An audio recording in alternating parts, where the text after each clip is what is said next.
Kahit gusto kong magpahinga, hindi pwede. Kasi alam niyo naman, ako lang po yung naasahan ng mga anak ko.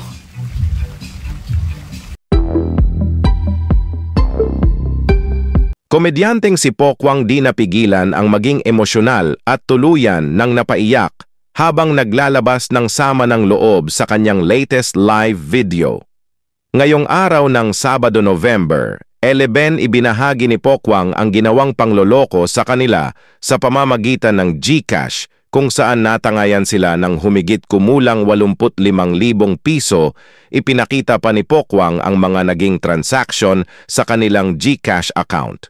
Kuwento niya, "Naghahanap buhay po ako ng marangal, nagbibigay po ako ng hanap buhay sa mga single mom, tapos isang umaga pagkagising mo simot ang laman ng GCash account. Iba't ibang number na hindi nakarehistro, halos nasa 30 numero na hindi nakarehistro. Ano nangyari sa registered SIM policy ngayon? Nakakaiyak, binangon ko mag-isa ang negosyong pinabayaan ng taong inasahan ko, pinagkatiwalaan ko, pati ba naman dito na isahan pa rin ako? Nakakaiyak talaga, sana naman GCash, tulungan nyo mga kagaya kong naghahanap buhay ng patas at nagbibigay ng hanap buhay din." Narito ang buong pahayag ni Pokwang.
Point yan.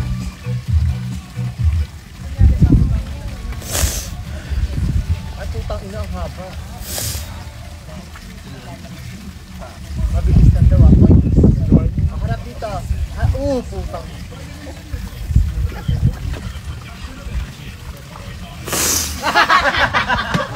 Ayun. Nakunan yun.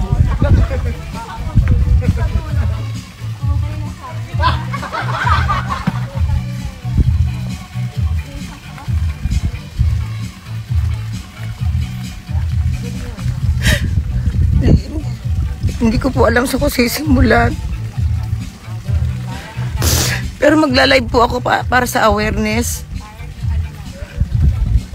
Nandito po ako ngayon para magtrabaho.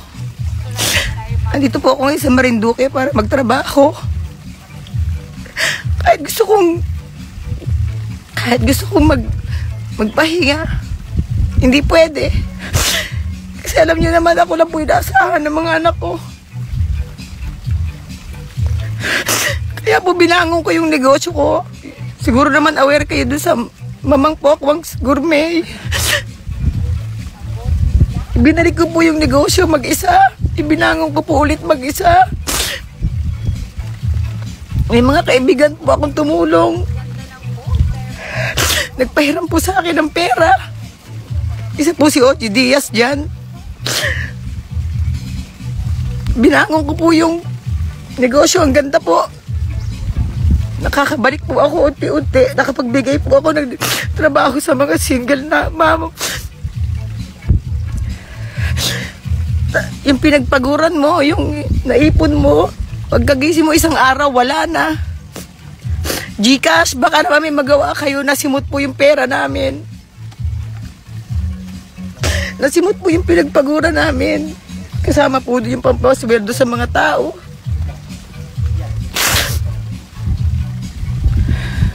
Ano po nangyari dun sa registered SIM natin na policy ngayon? Ang dami po ang transaksyon nangyari. Nasa 30 transaksyon po, iba't ibang number. Inuus po yung laman ng GCash ng anak ko. Kung saan po pumapasok yung mga bayad po sa order.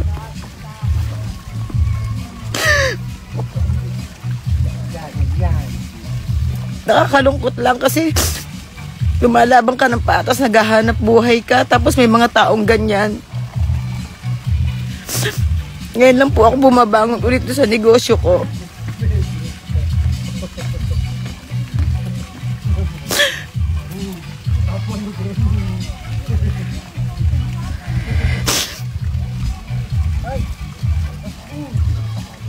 Hindi ko alam, pero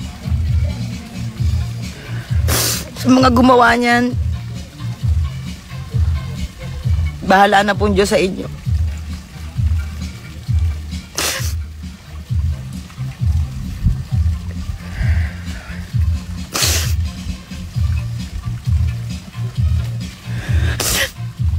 Kawawa din yung mga kagaya ko na nagsisimula pa lang magnegosyo, yung mga maliliit na kagaya ko na nagninegosyo. Lumalaban po kami ng patas, nilalakad po namin yung mga papeles namin, nagbabayad po kami ng tax sa paglalakad po ng mga lisensya namin.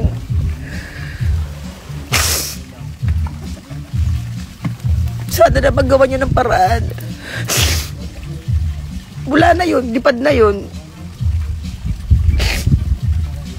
Lipad na po yung 85,000.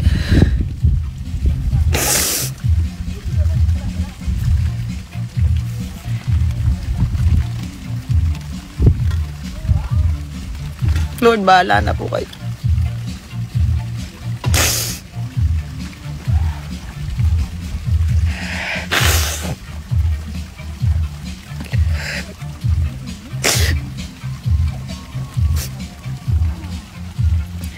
Tatrabaho pa rin ako. Pag-uwi ko na lang ng Maynila, tsaka ko asusuhin yung nangyari. Kasi tumawag lang po yung anak ko ngayon, si Maymay. Sabi niya, Ma, pagkagising ko, eto na, ang daming transaksyon. Wala man lang siya natanggap na notification. Pero nakita niya, tignan niyo po, nasa post ko po.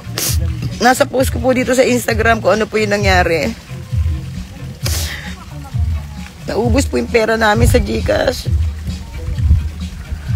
May mga delivery pa naman ako ngayon ng mga ingredients po, ng aming paninda.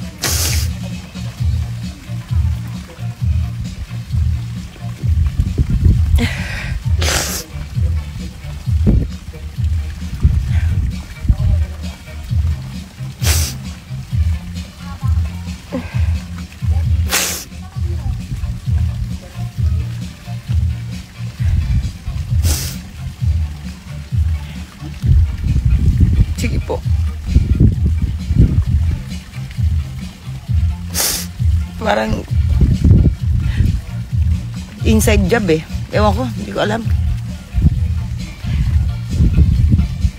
Salamat po.